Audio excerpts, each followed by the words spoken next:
Show me, Goku, the power of Super Saiyan God. Episode 10 of Dragon Ball Super aired today, and this was actually one of the better episodes, one of the more well-rounded episodes in my opinion. This episode has some really good scripting, some pretty solid soundtracks in there, and it was just an awesome episode. So today we're going to talk about this for sure. Okay, so to begin, this episode, like I said, it was a really good episode. It kicks off resuming where episode 9 left off, where we saw Goku essentially make his ascension to Super Saiyan God. It was awesome seeing that transformation in the last episode. A lot of people had mixed feelings about it, but I thought it was awesome, to be honest.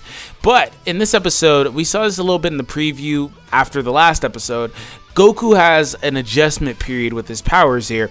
Obviously, this is actually a really good thing, because in the movie, I don't know if it was because of the movie pacing or what the case was, but he just instantly transformed and he was able to go. I like the idea of Goku having to actually, play with it a little bit, get to know it and test it out, feel out his powers and see where he's at, what he can and can't do, his limits, etc, etc, etc. I thought that was really well executed, if you will. So there's that. Goku plays with it, but ultimately he catches on really fast. Goku's always been a really adaptive guy. He's always learned quickly. So he catches on, and then, he's going toe-to-toe with Beerus. And it wasn't like this was an epic Dragon Ball Z type of fight, because honestly, this isn't Dragon Ball Super. If you haven't noticed, is not going to be that type of series. It's just really not. I was talking to some other people about this like a week and a half, 2 weeks ago. The target audience for this show is younger, like preteen, early teenage Japanese kids. It's not us. I mean, I'm 21. We're watching. If you have to watch it online, the show is honestly not for you. So when you take off the bias and and stop looking at it and judging it in comparison to GT and Dragon Ball Z, Dragon Ball Super has been a really well done anime so far.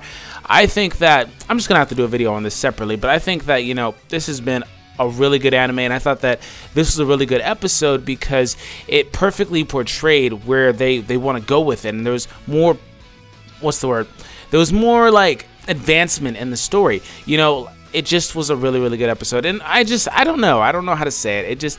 The episode had me on my toes. I don't know what else to say. I mean, essentially after Goku gets his bearings under him and he starts fighting Beerus, Beerus is still playing around with him, but Goku also gets it back for the flick and the chop that he got him with on Kaio-sama's planet.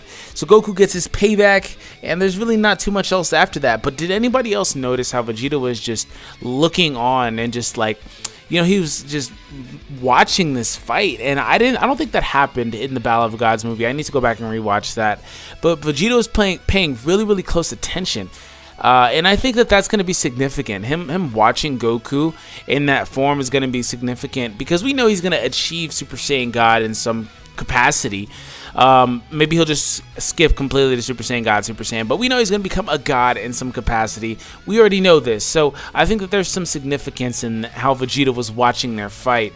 If you guys want to, speculate how Vegeta became a Super Saiyan God, this is a little bit of a shameless plug, but I did do a video on that, which I will leave an annotation to.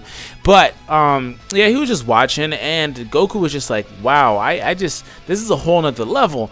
And Beerus was like, are you enjoying the power of Super Saiyan God?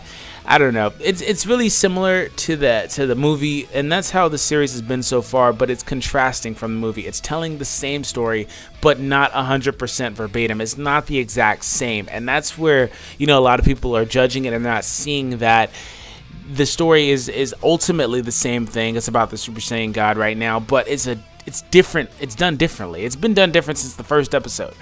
So I don't know. Let me know you guys' thoughts on the episode. I thought this was a really good episode. Like I've said like a million times, I thought this was really well done.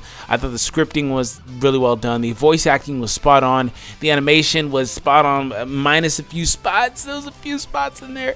But you know what? I feel like after episode 5, everybody started just watching for it. And even though I'm not purposely watching for it, I feel like a lot of us will subconsciously watch for it, because we know that Dragon Ball Super doesn't have the best animation. But guess what? None of the Dragon Ball series do. It's just in general, none of them do. So you can't look at it like that. None of them do. I was watching Dragon Ball Kai and I was like, damn, this is bad animation. I was watching Dragon Ball GT like a month ago. Damn, there's some bad animation in here. You just don't worry about it. Don't worry about it. Just enjoy the series. I, for one, am happy we have a new series. We're not seeing some new content yet, but that'll be coming soon. It will be coming soon. So let me know you guys' thoughts on the episode as a whole, and what was your favorite moment in this episode. Leave a like down below. Subscribe if you are new, but I'll catch you guys in the next video. My name is D Free, and I'll catch you guys down the road. Deuces.